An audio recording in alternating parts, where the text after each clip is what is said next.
Welcome to the Thea Lee podcast.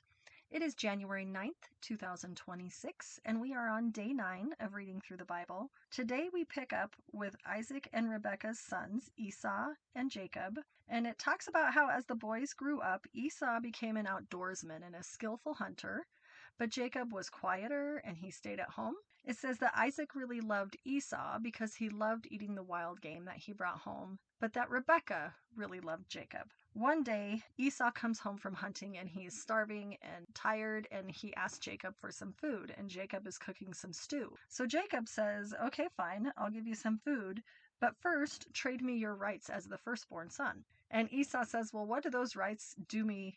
They do me no good right now. I'm starving. So he said, okay, swear to me that you will give me your rights as firstborn son and I'll give you some stew. So he does it. Esau swears away his rights, and then Jacob gives him lentil stew and bread, and Esau eats it and leaves.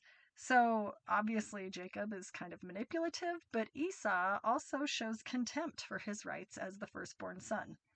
Next, we go on to there is a severe famine happening in the land, and as it had happened before in Abraham's time. So Isaac moves to Gerar, where Abimelech, the king of the Philistines, lived. The Lord appears to Isaac and talks to him. So we're continuing this conversation with God now with Abraham's son Isaac. But he tells Isaac not to go to Egypt, but to stay where they are, and that he is going to bless him and protect him. He confirms that he's still going to give these lands to him and his descendants because he had promised Abraham. He says that he will cause their descendants to be as numerous as the stars in the sky, and he's going to give them all of these lands, and that all nations of the earth are going to be blessed through those descendants. And he says he's doing this because Abraham listened to him and obeyed all of his requirements, commands, decrees, and instructions. So Isaac stays there. And then, while they were there, the men started noticing his wife Rebekah because she was very beautiful. And he does the same thing that Abraham had done before and says that Rebekah was his sister. And then one day, the king looks out of his window and he sees Isaac caressing Rebekah. And he yells out at him and tells him, why have you done this? Obviously, she is your wife. He must have been surprised because the same scenario happened with Abraham and Sarah. But Isaac says the same thing, that he was worried somebody would kill him to take his wife, so he lied about it. King Abimelech says a public proclamation and says that if anybody touches Isaac or Rebekah, that they will be killed. Then we go on, and another scenario is played out again, where Isaac moves a few times and they have all of these wells that Abraham's servants had dug.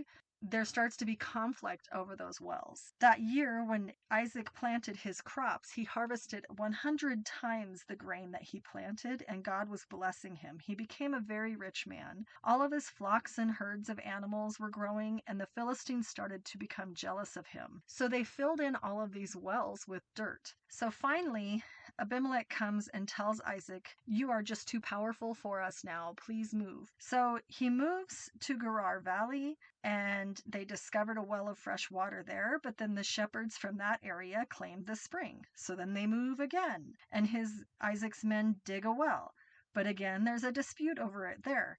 So then they move again, and they dig another well.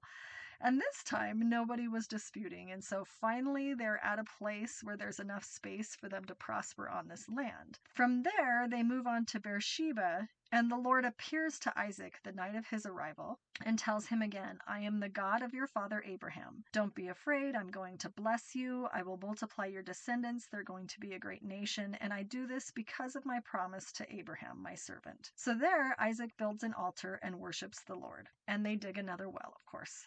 King Abimelech comes from Gerar next and finds Isaac, and Isaac says something to him like, why are you coming to see me? You obviously hated me and you made me leave.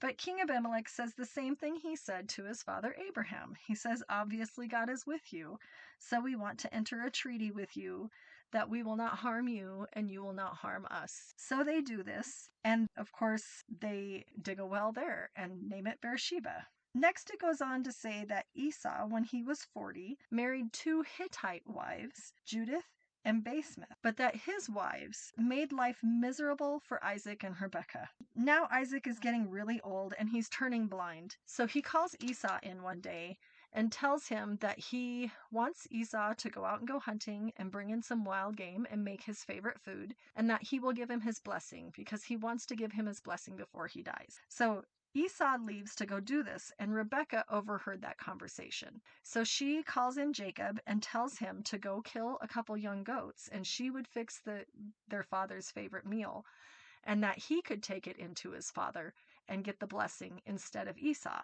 Jacob says he doesn't think this is possible because Esau is very hairy and he has smooth skin, but she says that she's going to figure it out and that she is going to take the blame if anything bad happens. So they do this.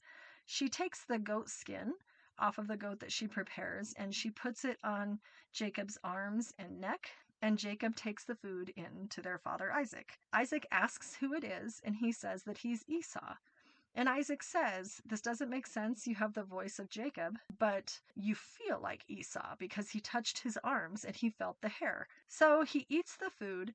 And then when he's done eating, Jacob says, okay, please give me my blessing. Well, he had also put on Esau's favorite clothes, and they smelled like the outdoors. And so when Jacob went over to give his father a kiss, his father smelled Esau's clothes and said, oh, okay, you are Esau because you smell like my son. So he gives him this blessing.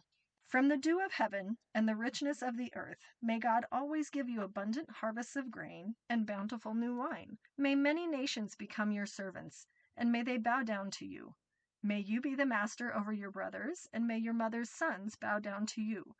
All who curse you will be cursed, and all who bless you will be blessed.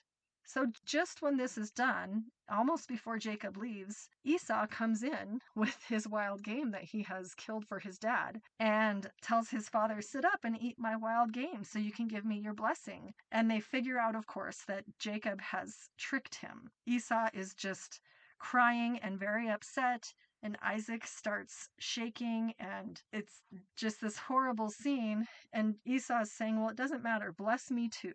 But Isaac says, I already gave him my blessing. I said that Jacob will be your master. I've declared that all of his brothers will be his servants. I've guaranteed him abundance of grain. What is left for me to give you, my son? He finally says, okay, you will live away from the richness of the earth and away from the dew of the heaven above. You will live by your sword, and you will serve your brother. But when you decide to break free, you will shake this yoke from your neck.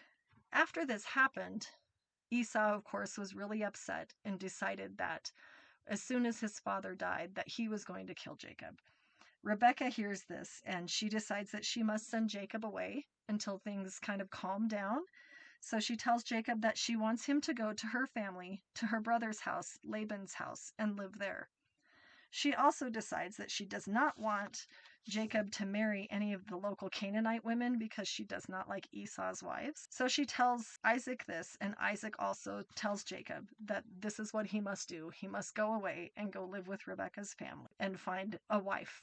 So my takeaway from today is that we have some patterns continuing here. Obviously, like father, like son, Isaac is doing many of the things that Abraham did, but also God is communicating with him the same as he did his father. This relationship is now generational.